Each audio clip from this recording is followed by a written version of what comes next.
muchas gracias, profesor. Agradecerle por la oportunidad y también a ustedes, queridos amigos, por conectarse a esta hora. Aquí todavía son las 2 de la tarde en Lima, así que tenemos ese desfaz, pero entiendo y agradezco mucho que puedan, digamos, conectarse para poder intercambiar algunas ideas. Y el tema que voy a abordar el día de hoy nunca ha tenido mayor sentido que en la época en la que nos encontramos atravesando por esta pandemia mundial que está azotando, digamos, de manera bastante grave los distintos países. En Perú el tema está muy complicado, muy complejo, así que estamos en un confinamiento desde hace ya 35 días. Existe un estado de emergencia declarado desde el 15 de marzo y solamente podemos salir para actividades esenciales que tienen relación básicamente con la supervivencia. Y esto nos ha llevado a un análisis de que la afectación en distintas actividades se ha producido de manera brutal y de manera imprevista. Y entre esas actividades, la Administración de Justicia también ha sufrido un cambio y un golpe bastante fuerte. En el Perú, por ejemplo, existe en la Constitución, en nuestro artículo 139, que la propia Carta Magna hace referencia a una jurisdicción, pero no es una jurisdicción que solamente está abocada al ámbito del Poder Judicial, no le da ese monopolio, sino que también le da una jurisdicción al arbitraje. Y cuando le da una jurisdicción al arbitraje, en Perú por lo menos, estamos en un escenario en donde tenemos laudos que tienen naturaleza y calidad de cosa juzgada, y al que todos los principios y garantías de la Administración de Justicia en general se van a aplicar sin ninguna duda.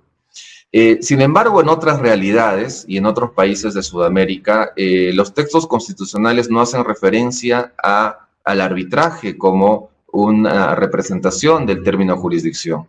De tal manera que su actuación y su viabilidad se da únicamente por normas infraconstitucionales con las características que la propia institución posee.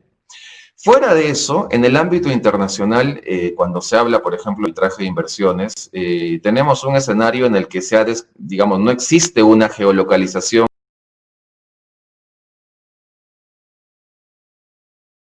que pueda, digamos, arrastrar a ese procedimiento o ese proceso arbitral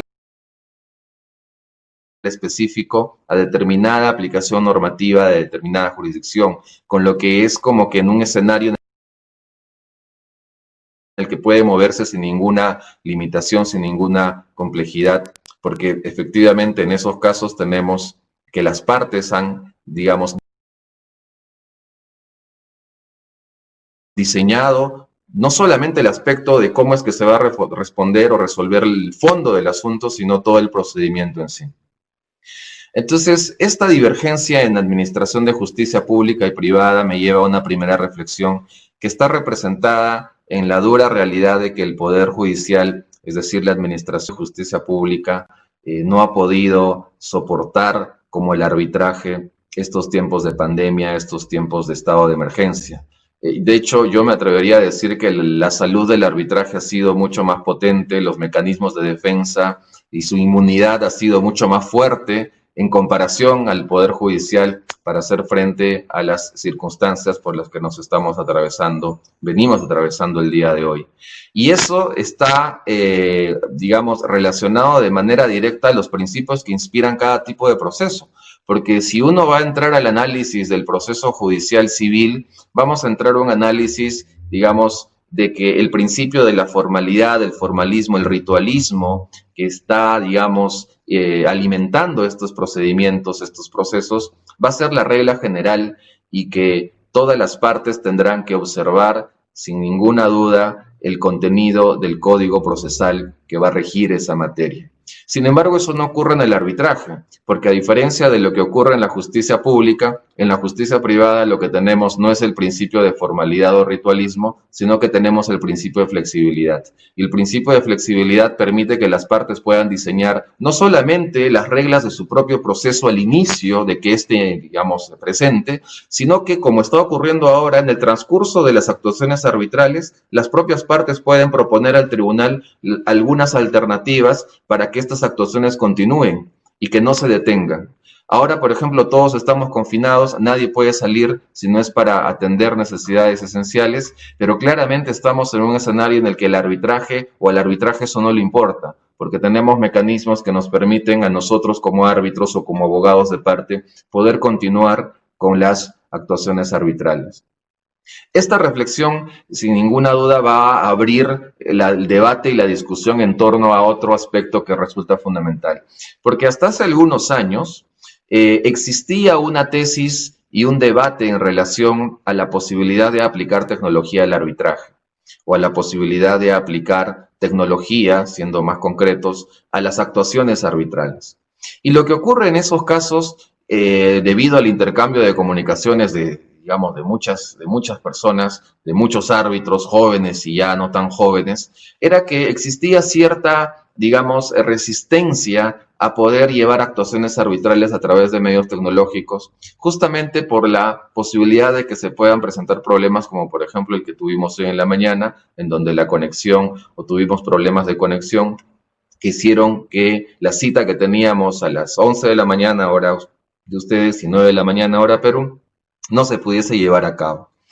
Sin embargo, cuando entró en escena el COVID-19 y cuando los estados empezaron a declarar estados de emergencia, estados de cuarentena, toques de queda y la movilidad social se detuvo, y lo que ocurrió fue que nos encontramos en un escenario nunca antes pensado, que ha afectado evidentemente a muchísimas actividades del ser humano, y entre ellas el ámbito profesional y de manera específica el ámbito de la administración de justicia.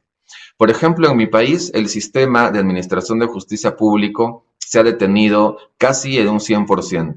Solamente se ha permitido y se están atendiendo algunos casos que por su delicadeza, por su naturaleza, necesitan pronta atención. Pero en todos los demás casos, la regla general es que todo está detenido. Sin embargo, en arbitrajes, y les cuento un par de casos concretos en los que yo me encuentro como árbitro, formo parte de un par de tribunales, las partes nos han pedido que continuemos con las actuaciones arbitrales a través del uso, de la utilización de una serie de tecnologías que voy a explicar a continuación. Entonces, fíjense ustedes cómo ese estado de emergencia ha irrumpido de manera abrupta y ha roto todos los esquemas, y ahora nos encontramos simplemente sin la posibilidad de hacer algo.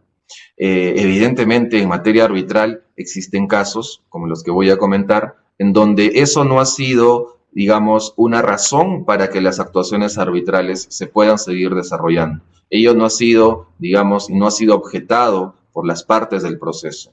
Y acá es importante que tengamos en cuenta que el arbitraje, al ser un mecanismo de resolución de controversias privado, le pertenece a las partes. El arbitraje no es de los árbitros, el arbitraje no es del tribunal. El arbitraje le pertenece a las partes. Y las partes tienen absoluta libertad en autonomía privada de poder fijar las reglas del proceso, siempre y cuando, evidentemente, no vulneren normas imperativas o normas que interesen al orden público o a las buenas costumbres, pero normas al fin y al cabo. Entonces, ese será el único límite que las partes vayan a tener a efectos de poder continuar y proponer todas las salidas que se les pueda ocurrir a efectos de llevar adelante su procedimiento, su proceso arbitral. ¿De acuerdo? Entonces, tres referencias, tres premisas de las que quiero partir. La primera, el sistema de administración pública, de administración de justicia en general, al ser pública y privada, va a tener realidades que afrontar completamente distintas. La segunda, referida a los principios que van a, de alguna manera, alimentar cada tipo de administración de justicia. En el público tenemos la formalidad y en el privado tenemos la flexibilidad. Y en tercer lugar, ese debate relacionado a la posibilidad o no de utilizar tecnología ya en materia arbitral por el COVID y por el estado de emergencia en el que nos encontramos, ya se ha visto superado. Y ya hemos pasado a una segunda etapa desde la lectura que yo tengo, en donde ya no se discute si es que es necesario utilizar tecnología o no, sino que vamos a entrar a un análisis que va mucho más allá y que hace referencia a los estándares mínimos que necesitamos tener a efectos de llevar y aplicar tecnología a los procesos arbitrales. Entonces hemos dado un salto, sin ninguna duda, de algunos años en la utilización de tecnologías en el ámbito arbitral. Y acá cabe una reflexión referida que sería importante que también en la administración de justicia pública tengamos esa voluntad política, que finalmente es voluntad política, a efectos de poder, digamos, digitalizar la administración de justicia pública, porque sin ninguna duda eso va a traer una serie de beneficios, no solamente en tiempo, sino también incluso en seguridad y en contenido. ¿De acuerdo? Entonces, hechas estas precisiones, quisiera ahora abordar con ustedes, y por espacios de tiempo voy a, digamos, a soltar algunas ideas y algunas afirmaciones que creo que ya se han ido produciendo en estas semanas que han pasado y que nos va a llevar a un escenario, y la pregunta que yo planteo, que someto a vuestra consideración, es si es que podríamos hablar de la existencia de un arbitraje que sea 100% virtual. Y cuando yo hago y lanzo esa pregunta, hay que diferenciar muchos escenarios, porque una cosa son las actuaciones arbitrales que se puedan llevar a cabo respecto de y con el uso de la tecnología, y otra cosa es que la materia objeto de discusión sea, digamos, analizada en un proceso arbitral. En esta ocasión yo me voy a referir al primer supuesto únicamente, ¿de acuerdo? Bien. En materia arbitral existen, digamos, por regla general, tres momentos bien marcados. Un primer momento que es aquel previo a la constitución o al inicio de las actuaciones arbitrales. Un segundo momento que está conformado por las actuaciones arbitrales, es decir, por el proceso propiamente dicho. Y un tercer momento que está representado en la ejecución del laudo arbitral, que en algunas jurisdicciones va a caer en competencia de los jueces de la Administración de Justicia Pública, porque finalmente ellos tienen el coertio, el jus imperium que el Estado les puede otorgar, que es privativo de los tribunales arbitrales. ¿De acuerdo? En todos los tres momentos que he mencionado se puede representar y podría aplicarse la tecnología. Voy a mencionar los aspectos más importantes porque claramente existen una serie de particularidades y una serie de etapas previas y subetapas en cada momento. A estos efectos, al término de la, digamos, de la transmisión, les voy a dar un link donde ustedes van a poder entrar y van a poder acceder a un artículo que yo escribí y que justamente se publicó en el libro en el que el doctor Sala participó sobre Derecho y Tecnologías, en donde desarrollo algunas ideas que en ese momento yo tenía respecto de este tema. Claramente ahora hemos avanzado muchísimo. En pocos meses ha surgido nuevas tecnologías, nuevos softwares, nuevos algoritmos que van a llevarnos a un análisis que va a ir cada vez, digamos, profundizándose conforme pasa el tiempo. Bien, en la etapa previa del inicio del arbitraje, un tema esencial es el de la elección del árbitro. Como ustedes saben, en materia de arbitraje, nosotros, o decir, las partes son las que eligen a su propio tribunal. Y tenemos el escenario general en el que el demandante designa a su árbitro, el demandado designa su propio árbitro y entre los dos árbitros van a designar al presidente del tribunal arbitral. Conformado ese colegiado es el que va y se va a encargar de resolver la controversia, ¿de acuerdo? Sin embargo, un gran problema que surge en esta etapa previa al inicio de las actuaciones arbitrales está representada por la elección de un árbitro que no es independiente y no es imparcial. Porque claramente, si tenemos la posibilidad de elegir a uno de los tres personajes que van a resolver nuestro caso, en algunos casos uno trata, digamos, de manera equivocada desde mi punto de vista, uno va a tratar ahí de que al que designe sea el sujeto, digamos, de repente con el que uno tenga algún tipo de afinidad, ¿ok? Entonces, es importante tener en cuenta estas características previas al inicio del proceso. Y en ese sentido, lo que ha ocurrido desde hace muchos meses y años incluso, es el surgimiento de softwares que lo que hacen es proceder a la elección de manera absolutamente aleatoria de árbitros a través de un algoritmo que es alimentado por información que una o las partes vayan a ofrecer, y este algoritmo, este software, lo que se encarga de hacer es buscar en una base de datos quiénes calzan con las particularidades y con los requisitos o requerimientos que las partes vayan a dar, y a esa persona es a la que el sistema le va a otorgar la posibilidad de aceptar ser árbitro en ese tribunal. Aquí lo primero que va a surgir sobre el tapete y va a ser arduamente discutido es ese eventual conflicto entre la posibilidad y el derecho que yo tengo de designar a mi árbitro, por un lado, porque muchos dicen que es un derecho irrenunciable. Y por otro lado tenemos la discusión en torno a que el sistema aleatorio, tecnológico, virtual, digital de elección, digamos, del árbitro, lo que hace es matar ese derecho que uno tiene. Y al matarlo, nos vamos a encontrar en un escenario en el que probablemente se pueda alegar la vulneración de derechos, incluso fundamentales, incluso derechos de defensa. ¿De acuerdo? Entonces, existe un debate ahí que sería importante que se pueda estudiar, porque claramente yo tengo la posibilidad y tengo el derecho, según la ley, de designar a mi árbitro. Pero si voy a meter tecnología para que sea un algoritmo, un software, quien designe por mí al árbitro, ahí podría entrarse a una discusión en torno a si es que ese derecho es o no renunciable. Para cierto sector de la doctrina y el arbitraje internacional, el derecho de elección de su propio árbitro es irrenunciable. Incluso es parte del derecho de defensa. Pero para otro sector de la doctrina del arbitraje internacional, esa es una posibilidad que incluso refuerza que el árbitro sea verdaderamente independiente e imparcial, porque finalmente lo que uno quiere en un tribunal es que quien juzgue tenga por lo menos esas cualidades, esas características mínimas. ¿De acuerdo? Bien, entonces, en un segundo momento tenemos las actuaciones arbitrales, y en las actuaciones arbitrales voy a referirme a 4 temas en concreto. La primera, relacionada a las comunicaciones; la segunda, relacionada a la presentación del caso en las audiencias; la tercera, relacionada a las videoconferencias; y la cuarta, relacionada o enfocada en las traducciones. ¿De acuerdo? Cuando uno hace mención a las comunicaciones, nosotros conocemos que usualmente estas se dan en el ámbito procesal de manera física, es decir, va a llegar el notificador y te va a dejar el documento en tu domicilio o en el domicilio procesal que tú hayas fijado. Sin embargo, en el arbitraje y en algunos países, digamos, se ha ido estableciendo un mecanismo de notificación electrónica que a veces ha tenido ciertos problemas en razón a, digamos, a la imposibilidad de que los justiciables puedan acceder a esa información. ¿De acuerdo? Sin embargo, en el arbitraje local, por lo menos peruano, en el que yo me desempeño, y mucho más en el internacional, todas las comunicaciones se hacen de manera electrónica. Y cuando uno entra a ese análisis, se está dando cuenta de que está renunciando a papel, está renunciando a lo físico y está entrando ya al ámbito virtual, al ámbito eléctrico, electrónico. 2 cosas y 2 ideas merecen atención sobre este particular.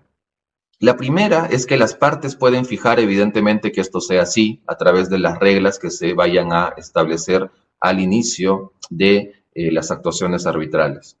Pero para que esto sea realmente eficaz, las reglas deben comprender por lo menos 2 circunstancias muy concretas. Primero, que la dirección de correo electrónico que se haya dado sea efectivamente la que corresponde. Y en segundo lugar, y más importante aún, que se establezca una regla en razón a la capacidad que uno pueda tener de su cuenta de correo electrónico, porque por ejemplo podría ocurrir el caso en el que te quieran enviar un archivo de 10 gigas y tu cuenta de correo electrónico solamente pueda resistir 5, con lo que la comunicación nunca se va a realizar porque el sistema va a hacer que rebote el correo con los datos adjuntos que tú estás enviando. Entonces, por un lado, se debe establecer esas reglas mínimas en razón y en relación a la posibilidad y a la capacidad que tenga nuestro correo electrónico, pero por otro lado también se debe establecer otra regla en razón a los sujetos que vayan a enviar comunicaciones y se les tendrá que indicar en las reglas del proceso que envíen archivos que, por ejemplo, no excedan las 2 gigas, las 3, 4 o 5 gigas. De esa manera se va a lograr un equilibrio, ¿de acuerdo? Y en el supuesto de que el archivo sea mucho mayor, pues tendremos que proceder a, digamos, evaluar otras alternativas, como por ejemplo el envío de esa información en USBs, y de esa manera nos vamos a ahorrar toda la impresión, todas las copias y todo lo que finalmente eso le está haciendo daño al medio ambiente, porque para nadie es un secreto que el papel y el uso del papel indiscriminado causa serios daños ambientales. Entonces, las comunicaciones en tiempos de COVID, en tiempos de estado de emergencia, en un arbitraje, pueden tornarse en electrónicas. Y al tornarse en electrónicas, estas van a poder ser realizadas sin ningún problema y el arbitraje va a poder continuar. ¿de acuerdo? Se podrán notificar órdenes procesales sin problema, los árbitros podrán comunicarse por teléfono o por correo electrónico para deliberar determinadas circunstancias, las partes podrán presentar documentos, pruebas nuevas, por ejemplo, en un arbitraje en el que me encuentro de contratación estatal, el Estado emitió un pronunciamiento por el que se declaraba una fuerza mayor para la ejecución de obras. Y evidentemente las partes de un proceso en el que yo me encuentro formando parte del tribunal arbitral, inmediatamente al día siguiente empezaron a enviar comunicaciones porque esa noticia del gobierno sobre fuerza mayor para caso de contratación pública lo que ha hecho es modificar cierto escenario que estaba siendo objeto de la controversia en ese caso. ¿De acuerdo? Entonces, mucho cuidado con esa circunstancia de las comunicaciones. Evidentemente, repito, tenemos la posibilidad en el arbitraje de que esto se pueda llevar a cabo sin ningún problema, cosa que no podría ocurrir, por ejemplo, en algunas jurisdicciones en lo referido al sistema de administración de justicia pública. ¿De acuerdo? El segundo tema del que quisiera hablar está referido a las presentaciones que uno vaya a realizar en las actuaciones arbitrales. Acá, y esto lo tengo que decir, yo creo que en el arbitraje se litiga más, porque a veces uno cree que en el Poder Judicial es donde más uno puede, digamos, mostrarse, pero en el arbitraje uno se muestra mucho más, no solamente como abogado de parte, sino también como árbitro, porque la posibilidad de fijar reglas para las actuaciones y presentaciones es infinita. El año pasado yo estuve en una audiencia que duró 4 días. Y eso, evidentemente, en un sistema de administración de justicia público no podría existir, porque a lo más te dan 10, 15, 20, 30 minutos o 1 hora, porque la carga procesal es tal que al juez no le va a permitir poder escuchar como le gustaría escuchar, digamos, la presentación y la defensa del caso concreto. En el arbitraje eso no ocurre, ¿de acuerdo? Y acá vamos a entrar a un escenario que se va a bifurcar, porque claramente las prácticas y los usos hacen que estemos en un primer escenario en donde tenemos un árbitro que hace uso de la palabra frente a un tribunal, defiende su caso y todo está bien, ¿de acuerdo? Pero podríamos entrar a un segundo escenario en el que podríamos utilizar ayuda visual. Y cuando yo hablo de ayuda visual para presentar, defender o atacar, y en nuestro caso, lo que tenemos claramente es un supuesto en el que podemos entrar desde una ayuda visual elemental, como sería el caso, por ejemplo, del PowerPoint, y si quieres ir un poco más atrás, el caso de los papelotes o las impresiones de, digamos, documentos bastante extensos, ¿no? Con pizarrines y todo lo que pueda ayudarte de manera visual. O podemos entrar al escenario, que ya es común en algunos arbitrajes, en donde se recurre a proyecciones, videos o presentaciones incluso en 4D. ¿De acuerdo? Entonces, la pregunta que surge aquí es, ¿cuál es la importancia de presentar de manera adecuada y con digamos, con un adecuado soporte visual el caso? Y esto ya entra en el análisis psicológico, porque está demostrado que mayor atención tiene una persona respecto de algo cuando ese algo no solamente es auditivo, sino es visual. Y dentro del ámbito visual, una cosa es que veas diapositivas y otra cosa es que veas una película de un video de 15 segundos en donde se muestre cómo es que ha ocurrido un accidente. ¿De acuerdo? Entonces, esa ayuda va a ser fundamental para crear ese grado de empatía, ese grado de relación e intromisión y compromiso en el tribunal arbitral para el caso concreto. A este respecto, fuera del PowerPoint, fuera del Prezi, existen empresas, por ejemplo, A2L Consulting y otras empresas, digamos, europeas y norteamericanas, lo que hacen es fabricar y producir videos en 3D para que tú los puedas presentar al caso. Y esa es una herramienta formidable. Yo tuve la ocasión de ver una de ellas del año pasado en un proceso y se trataba de un arbitraje en donde se estaba solicitando daños y perjuicios por daños a la persona en una construcción. Entonces, dos obreros habían sufrido digamos, uno de ellos había quedado parapléjico y el otro había quedado, digamos, sin posibilidad de caminar y una ONG asumió la defensa de estos, se fueron a un arbitraje con la empresa y en el arbitraje yo formaba parte del tribunal y la empresa, esta ONG que era de los defensores de estos dos obreros que tenían las espaldas financieras suficientes como para poder contratar y tener un caso bueno, lo que hizo fue presentar un video en 3D, no del accidente en sí, que es un supuesto que también podría ocurrir, sino también de cómo es que los obreros, las personas, han sufrido daños internos. Es decir, se presentó una proyección como que si estuviésemos ante unos rayos X y en el video se podía ver con detalle cómo es que se rompían algunos huesos, cómo es que algunos ligamentos se rompían y cómo es que los daños en la integridad física de estas dos personas se habían producido. Evidentemente todo esto se dio gracias a toda la información, gracias a las cámaras de video, gracias a los reportes médicos, gracias a los testigos que estaban en ese lugar y que en últimas determinó que podamos estar frente a un video en 3D producido por una empresa extranjera, pero que sin ninguna duda creó un grado de compromiso incluso y un impacto en el tribunal, porque evidentemente lo que nosotros vimos fue algo desgarrador. Entonces, aquí evidentemente el ámbito psicológico va a estar presente y estas herramientas tecnológicas, sin ninguna duda, pueden sumar a un arbitraje, ¿de acuerdo? Entonces, la tecnología también se puede presentar en la etapa de producción de medios probatorios, que es fundamental.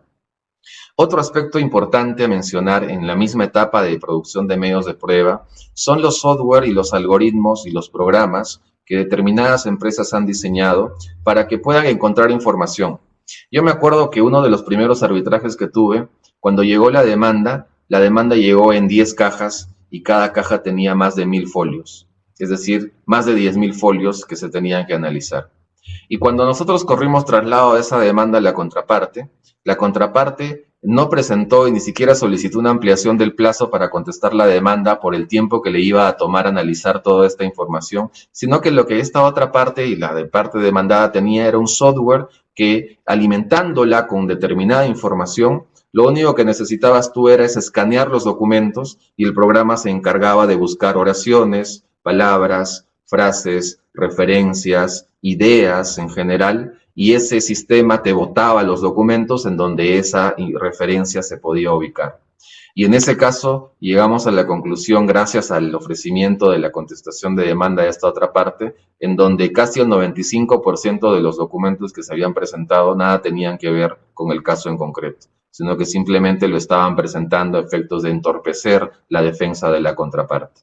Y eso fue interesante porque claramente eso va a determinar también, por ejemplo, cómo es que se van a asignar los costos y las costas en la etapa final cuando se vaya a laudar, porque estábamos en presencia probada de un supuesto de, digamos, entorpecimiento de la administración de justicia para este caso privado en particular. Entonces, estos softwares también son bastante útiles. Conforme pasa el tiempo, los algoritmos se van afinando de manera mucho más, digamos, específica, y esto va teniendo, digamos, un alcance mucho mayor, con lo que evidentemente también los precios por contratar estos servicios van a disminuir, porque ya no solamente es una, dos o tres empresas que prestan este servicio, sino son muchas más, ¿de acuerdo? Entonces, en etapa de producción de medios de prueba es importante tener también del lado de la tecnología que nos puede ayudar muchísimo, porque para revisar 20.000 páginas necesitarás tal vez 10 abogados que se revise 1000 páginas en pocos días. Por eso es que algunos estudios digamos, de abogados enormes tienen pues la figura de los paralegals, ¿no? Que son estas personas que lo que hacen es simplemente seguir órdenes de alguien, de un equipo, y están trabajando todo el día revisando documentación, ¿de acuerdo? Ahora lo puedes hacer con un software, te ahorras la contratación de todo ese equipo, que claramente incluso puede llevarte a error, porque una cosa es estar revisando 20 horas documentación y que no te dé sueño y que no pierdas por lo menos el hilo, la hilación o la idea o algún mensaje que lo que tienes enfrente te pueda dar, ¿de acuerdo? Que en el caso de las máquinas, al ser máquinas simplemente lo único que tienes es que diseñar bien la información que quieres que ese software te encuentre y ya tienes el producto en poco tiempo, ¿de acuerdo? Otro aspecto como tercer punto en esta etapa está relacionado a las audiencias. Evidentemente las audiencias se llevaban de manera presencial en todos los casos y en pocos casos realmente específicos estas eran de manera virtual.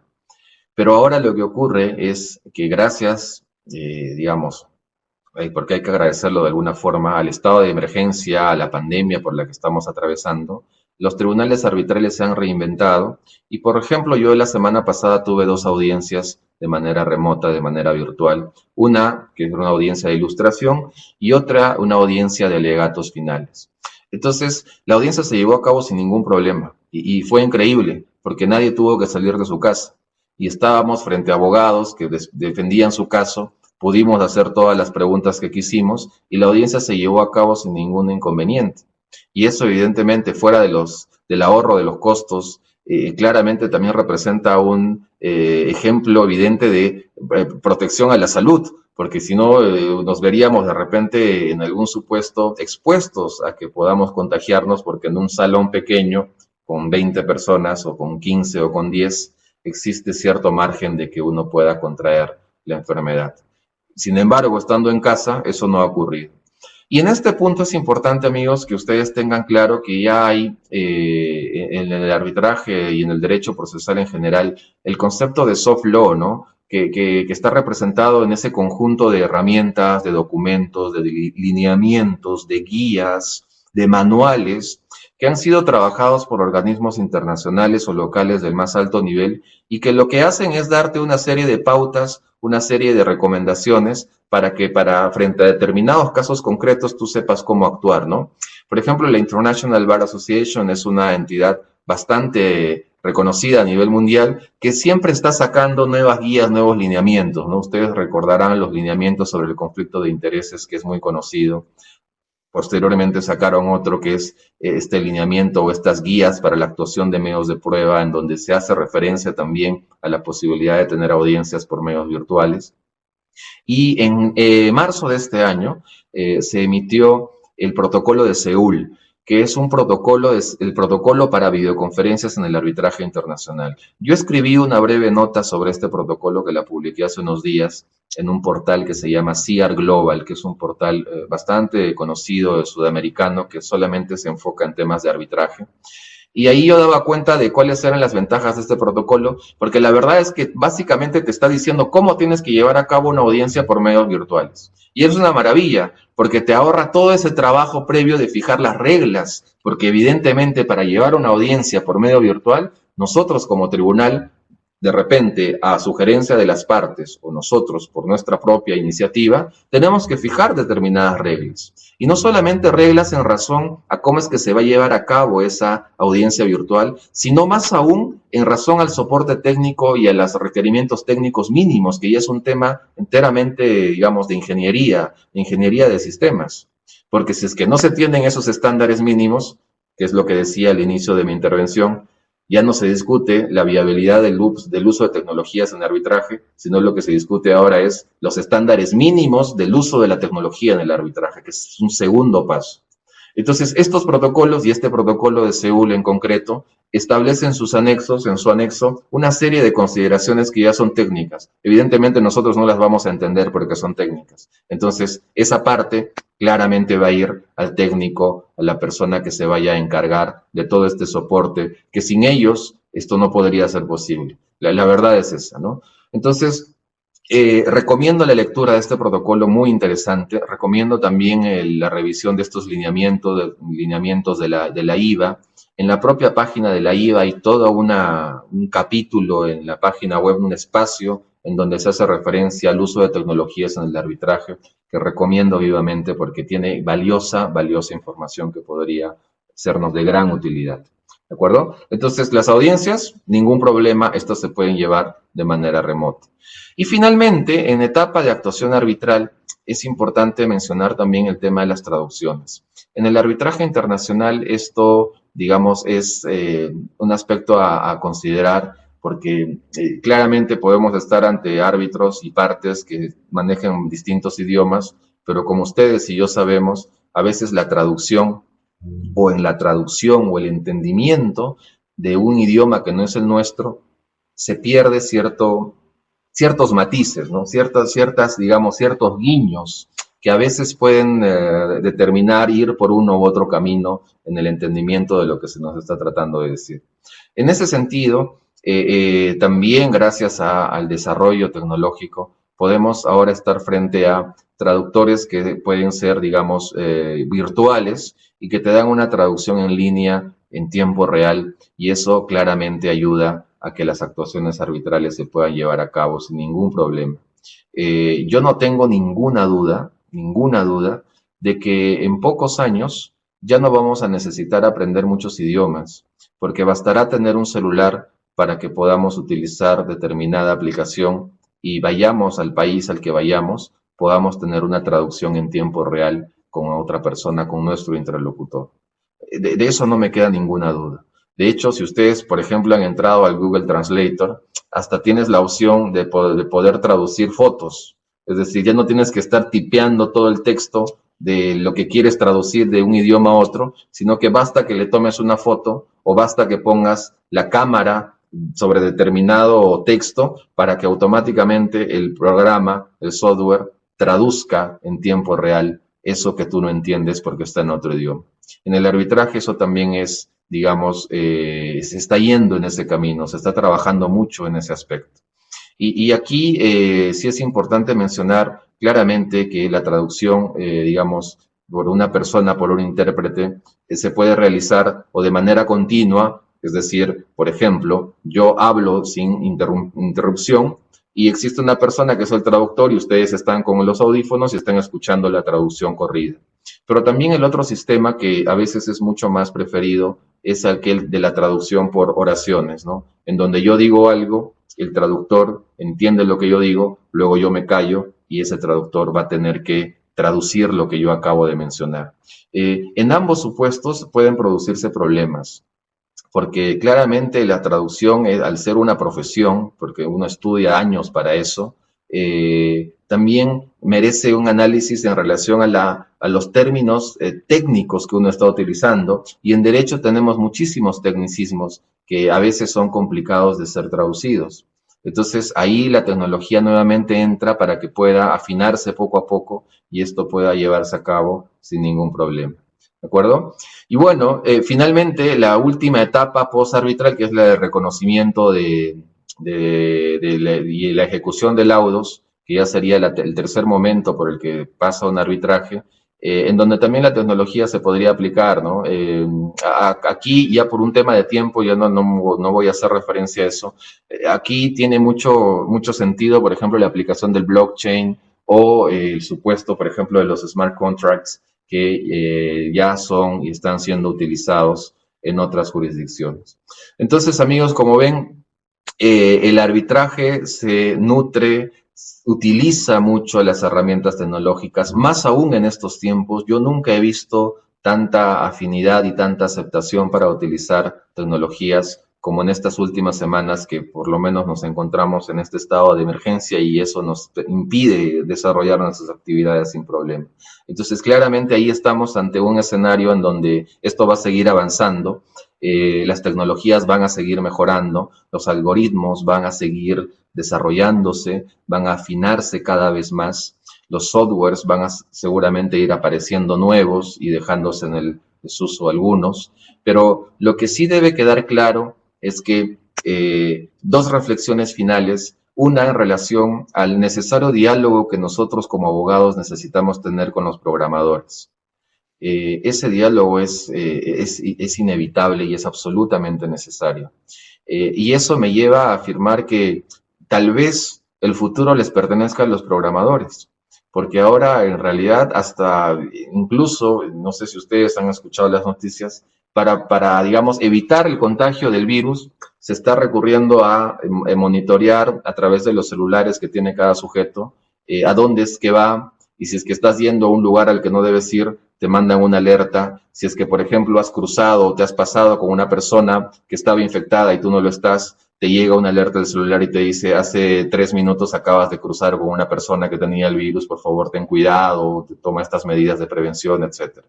Entonces, estamos de alguna manera en una etapa de la historia en donde la tecnología ya forma parte esencial de nuestras actividades. El celular ya prácticamente es una extensión del ser humano. Yo no sé cuántos de ustedes podrían vivir sin celular por mucho tiempo, no digo por algunos días, sino por mucho tiempo, porque el celular ahora te ayuda para todo. Tienes prácticamente casi gran parte de tu vida en el celular. Entonces, esa primera reflexión del necesario diálogo de los abogados con los programadores, me parece importante mencionarla. Y la segunda reflexión vinculada, y sería genial que alguien de ustedes investigue esto, está relacionada si es que las controversias realmente pueden resolverse a través de máquinas. Y aquí sí tengo una opinión que no podría llevarme a afirmar que sí, porque todos los procesos tienen matices y consideraciones, digamos, particulares. Y si nosotros vamos a utilizar un programa, un algoritmo, un software para que pueda empezar a resolver controversias, evidentemente este software tendría que estar alimentado por información previa sobre cómo en casos previos se ha determinado y se ha resuelto esa controversia.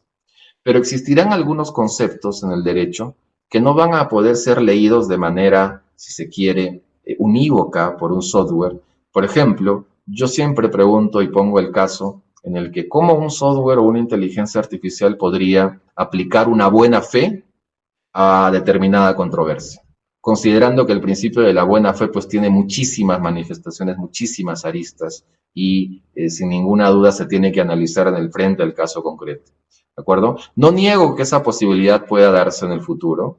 De hecho, en algunos tribunales europeos existen programas, existen arbitrajes que se llevan de manera automatizada para controversias bastante sencillas, bastante domésticas, y tienes ahí un laudo que se sale emitido en pocos días. Imagínense laudo en pocos días versus sentencia con calidad de cosa juzgada en años, ¿no? Entonces, amigos, estas reflexiones quería compartirlas con ustedes. El escenario se ve prometedor para el desarrollo de estas tecnologías y encantado yo de poder responder a las interrogantes que ustedes puedan tener.